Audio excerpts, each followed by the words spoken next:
আচ্ছা, অভিনয় বাদে মানে কিছু একটা করে দেখাতে হবে। কি করব? নিজের প্রফেশনের যে কোনো কিছু।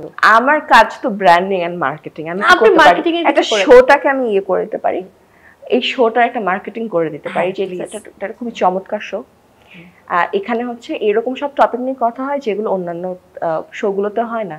এর চেয়ে বড় কথা হচ্ছে এখন যেটা ট্রেন্ড যাচ্ছে যে উদ্ভট কোয়েশ্চেন করে পপুলার হওয়ার যে ট্রেন্ডটা, সেটা এখানে নেই। কিন্তু এখানে অনেক কনস্ট্রাকটিভ আলোচনা হবে যেগুলো সাধারণ মানুষও শুনতে ভালো লাগবে। বা আমরা তো আসলে যে মানুষগুলোকে ক্যামেরার সামনে দেখি তাদের সম্পর্কে একটু গল্প শুনতে চাই, ভিতরের গল্পগুলো যেগুলো আসলে তারা বলতে পারে না, কারণ কিছু ম্যাক্সিমাম শোগুলোই চাই যে এমন চটকদার কথা বলবে যেটা দিয়ে ভাইরাল করা যাবে।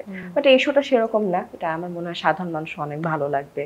এবং এটা সেট খুবই সুন্দর, অ্যাঙ্কার যাকে নিয়ে এসেছি সে মাঝে মাঝে এরকম উদ্ভট কোয়েশ্চেন করে ভাইরাল হয়, বাট এখানে সে খুবই শালীন ভালো কোয়েশ্চেন করবে, সো এটা একটু ডিফারেন্ট, সবাই দেখতে পারে।